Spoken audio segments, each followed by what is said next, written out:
Nessa sexta-feira nós temos a final da Copa do Rei da Arábia Saudita entre Al Hilal e Al Nassr. Mais uma vez, essas duas equipes se enfrentando em uma final de campeonato na Arábia Saudita, além deles terem disputado a Liga da Arábia Saudita até o final, não digo, mas foram as duas equipes que foram postulantes ao título, né? Já que o Al Ittihad, o ex-atual campeão, não conseguiu desempenhar um bom papel esse ano. Temos também playoffs, jogos únicos, para definir quem vai ficar com as vagas na Conference League na Dinamarca. O Copenhague pega o Rangers. Aí a gente tem o terceiro colocado da Championship e o primeiro colocado da Relegation. Eles se enfrentam. A mesma coisa aqui no CSKA Sofia contra o CSKA Sofia 1948. Existe uma diferença entre as duas equipes. Também o terceiro colocado na Championship e o primeiro colocado no Qualifying Round, ou Round. Tá bom? E também na Série B do Campeonato Brasileiro, o Ceará enfrenta o Curitiba. Curitiba que venceu no último jogo. Achei que o Curitiba teve um bom desempenho no último jogo contra o Operário. Até imaginei que ele poderia se complicar, porque o Operário é um time forte fora de casa, mas o Curitiba conseguiu vencer e venceu bem. E nós temos o Goiás, que é um dos melhores times da competição, enfrentando o Sport, que vem numa cobrança danada depois na eliminação da Copa do Nordeste, do jeito que foi, né? Um 4-1, além de ter sido eliminado na Copa do Brasil pelo Galo, um 4-1 contra o Fortaleza em casa e foi eliminado de maneira vexatória da Copa do Nordeste e tenta aí recolher os cacos contra o Goiás e não vai ser fácil, porque o Goiás dentro de casa venceu as 3 partidas que disputou. Meu nome é Theo Borges, esse é mais um Bom Dia Mercado, nosso planejamento diário sobre apostas e trade aqui no YouTube. Se você não é inscrito nesse canal, fica o convite e eu espero conseguir te ajudar a fazer o melhor planejamento possível para essa sexta-feira, dia 31 de maio. Falta apenas um dia para a final da Liga dos Campeões.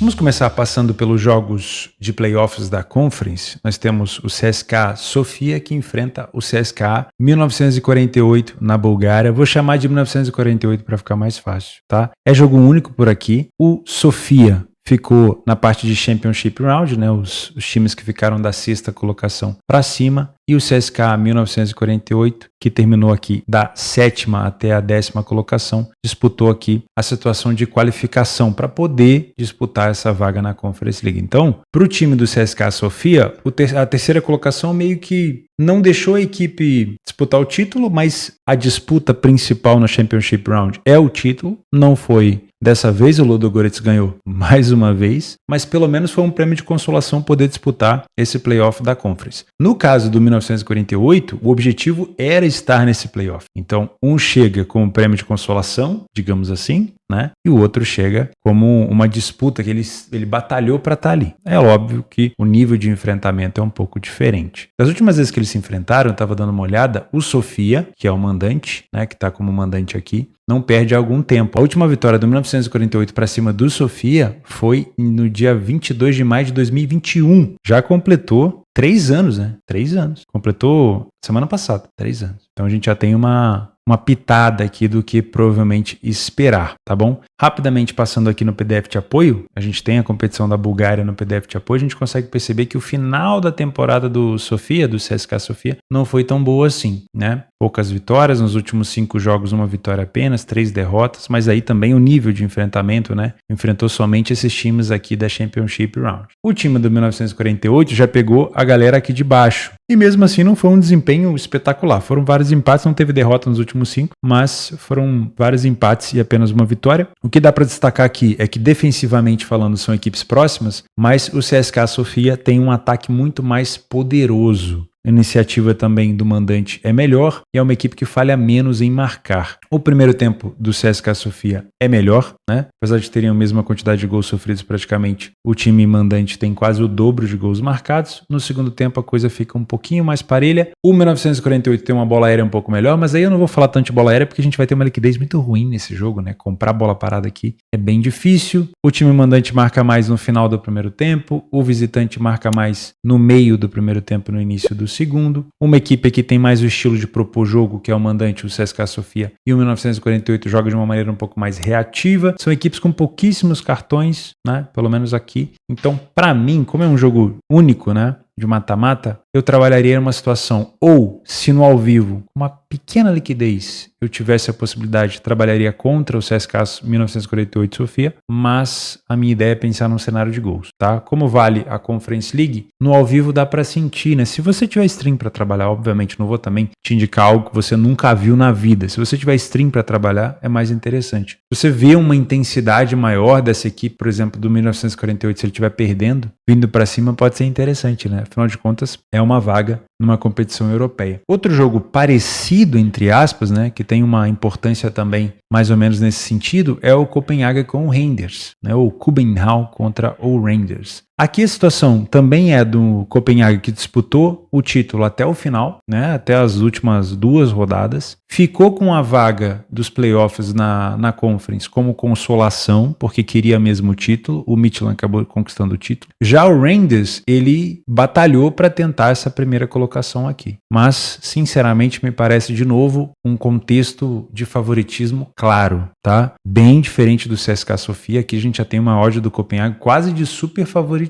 Os últimos jogos entre eles, ó, Copenhague venceu, empatou. Aí aqui uma vitória do Rangers no início do ano passado, mais uma vitória do Copenhague, mais uma vitória do Rangers. Dá para perceber aqui um confronto também com o potencial de ambas marcas um pouquinho grande, pelo menos nas últimas partidas. Utilizando o PDF de apoio, a gente consegue perceber que o Copenhague também não terminou muito bem. Esses últimos 2 jogos é que complicou a equipe, né? Talvez se tivesse vencido, terminou com 59. Se tivesse vencido esse daqui, teria ido a 62. Se tivesse vencido esse aqui, teria ido a 65, teria sido campeão. Então, os últimos jogos que ele empatou dentro de casa foram os jogos que definiram ali o Copenhague não conseguir esse título. É uma equipe com mais iniciativa do que o Rangers. É uma equipe que falhou menos em marcar, tem um ataque mais poderoso, uma defesa mais sólida. O Rangers teve o finalzinho também mais fraco, né, com 2 derrotas consecutivas. O time do Copenhague precisa de um pouco menos de finalização para marcar um gol, tem um primeiro tempo bem mais efetivo, o dobro de gols marcados e bem menos da metade, quase o triplo de gols a menos sofridos. O segundo tempo do Copenhague continua sendo muito agressivo, mas é um pouco mais desleixado na parte defensiva, e é um momento também onde o Rangers mais sofre gol. É um segundo tempo mais over, né? Então a gente pode olhar para um cenário de gols aqui sem problema. Não são equipes muito fortes na bola aérea, mas o Copenhague tem uma bola aérea melhor e a equipe do Rangers sofre mais de cabeça. O Copenhague finaliza muito bem de fora da área. São equipes com um cenário de over atrativo, tá? Principalmente por ser um jogo único, pode ser interessante. O Rangers é mais agressivo e goleador no segundo tempo e sofre com mais frequência no meio do primeiro e no segundo tempo. O time do Copenhague também é um time um pouco mais agressivo nos finais de jogo, né? E também sofre no meio da segunda etapa. São equipes com poucos cartões. Os principais jogadores aqui do Copenhague, eu não vou arriscar falar o nome, que provavelmente eu vou falar errado. E aqui do lado do Rangers é bem distribuído a importância dos jogadores. Também gosto nesse cenário de não olhar para o favoritismo do Copenhague. Sendo bem sincero, eu prefiro pensar naquele cenário de caos. Qual que é o cenário de caos? As 2 equipes estão disputando uma vaga nos playoffs da Conference. Para o Copenhague é um cenário de, vamos dizer assim, é um prêmio de consolação. Para o Rangers é uma coisa interessante, né? O Copenhague que, por exemplo, disputou a Liga dos Campeões num grupo com o Bayern de Munique, Manchester United, Galatasaray. Nesse momento está tendo que disputar, por exemplo, uma vaga na Conference. Não deve ser, obviamente, o mesmo interesse. Para o Rangers é um pouco mais interessante. Então, se o Copenhague estiver na frente do placar, pode ser um jogo mais leve. Já está vencendo mesmo, vamos contra-atacar. Então, é um cenário de caos que eu busco para trabalhar talvez esse cenário de 2,5. Lembrando que o segundo tempo dessas 2 equipes são mais over. Se o Rangers estiver na frente, aí eu já não gosto tanto de pensar no cenário de gols. Pode ser que ele escolha se segurar. Não que tenha uma defesa forte capaz de fazer isso, mas pode tentar, né? É o ao vivo que vai ditar aqui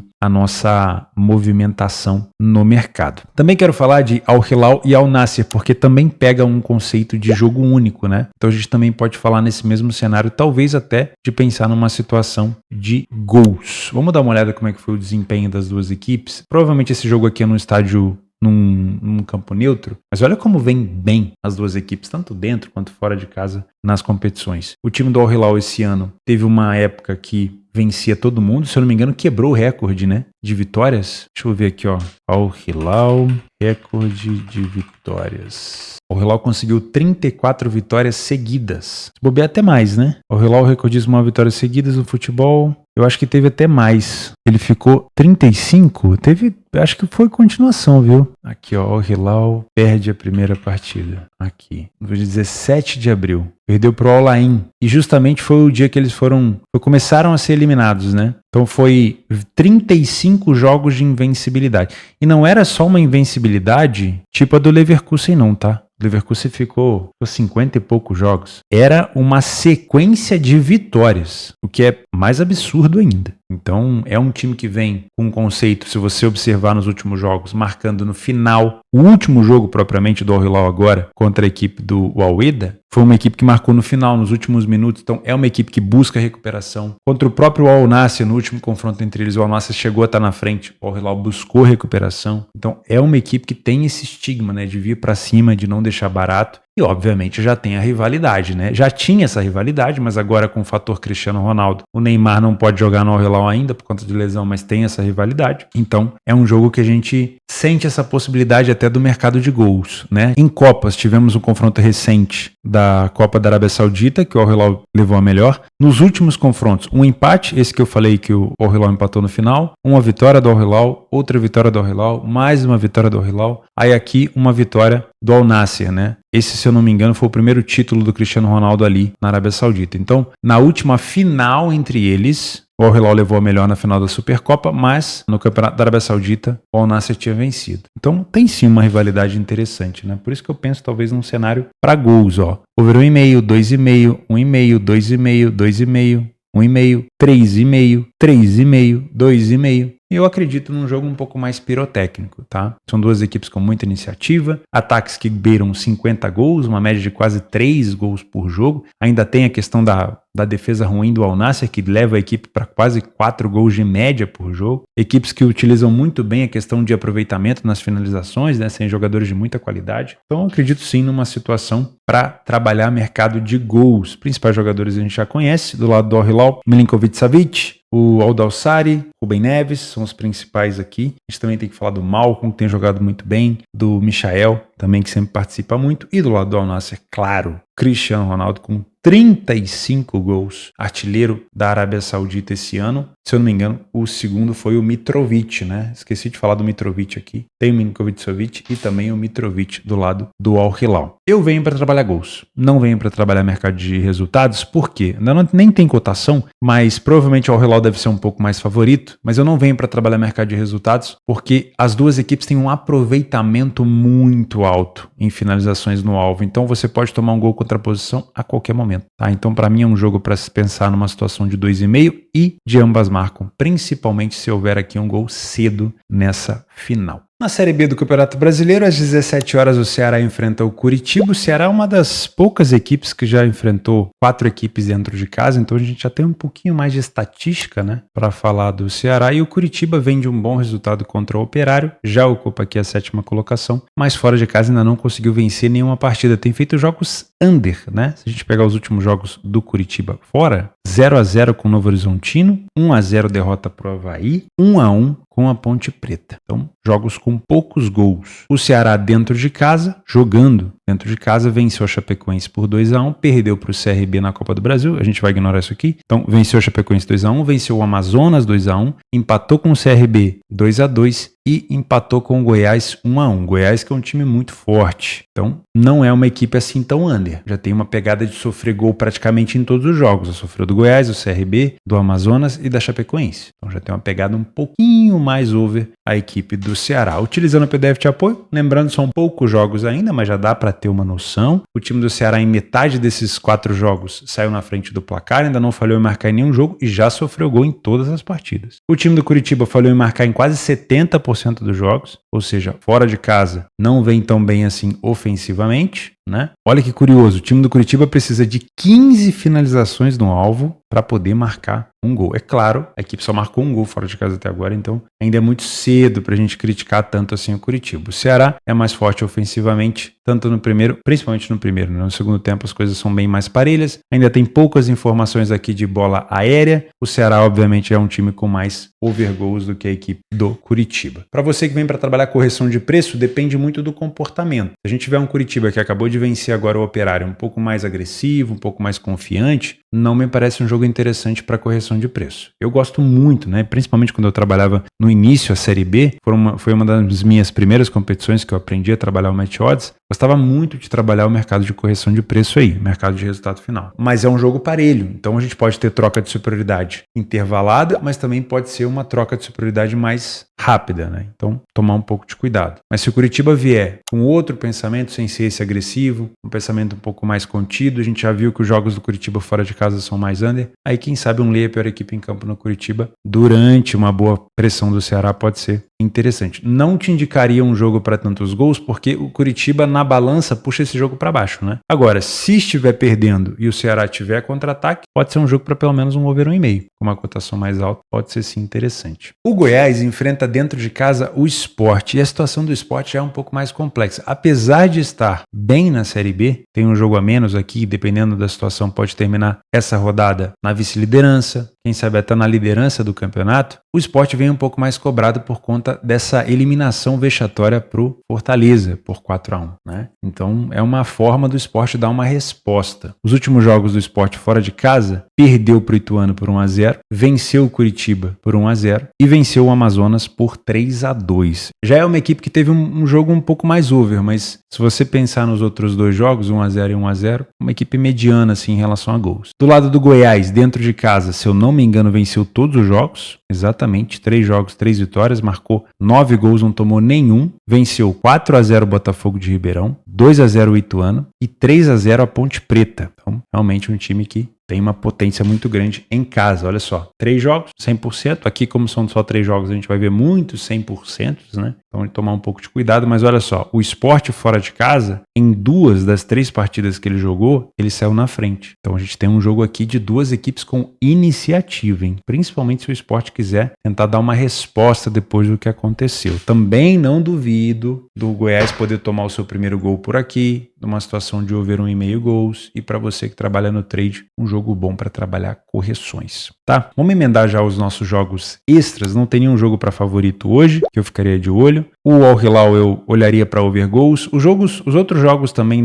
dos playoffs da Conference eu também olharia para gols, mas aí depende muito do cenário. Esse aqui do Al Hilal com o Al Nassr, ele já vem com uma pegada de over, mesmo no pré-live, né? Mas dá para você também trabalhar correção de preço. Eu vou tirar aqui das correções de preço, porque sinceramente eu não confio, eu acho que é um jogo para se tomar gol contra a posição nesses jogos, nesses mercados aqui no trade para correção. Os 2 jogos da Série B, aí nós temos 7 horas da manhã o jogo do Campeonato Japonês, o Tóquio tá aqui na meio de tabela, então um jogo só para complementar. Tem na Finlândia o KuPS, que nesse momento é líder do campeonato, ou KUPS, né? Vai da sua escolha. O SJK, que está aqui um pouquinho mais para baixo, na temporada passada foi líder por várias rodadas. A gente já falou do jogo do CSKA Sofia e também do Copenhague. Tem aqui da Estônia, para quem gosta de trabalhar, para quem gosta do Levadia, do Flora, né? Campeonatos que a gente gosta de chamar de submundo. O Helsinki, de novo, na Finlândia. Aí na Irlanda temos o Shelbourne, que nesse momento é líder do campeonato com 37 pontos, isolado já, né? O Shamrock Rovers, que está ali tentando buscar essa aproximação. Na Islândia também tem jogo complementar aqui do Fram Reykjavik. Tem o Campeonato Paraguaio do Cerro Porteño com o Luquenho. Luquenho que no início da semana ali vai enfrentar a equipe do Fortaleza, se eu não me engano. Tem jogo também no Paraguai do Libertad com o Cabageiro. Na MLS, o New York City pega o São José Terremoto, carinhosamente chamado assim. E também no Chile, o Cobreloa pega o O'Higgins. Vocês conseguem perceber agora que tem vários jogos aqui da América do Sul, né? Vários jogos extras da América do Sul. Nem sempre o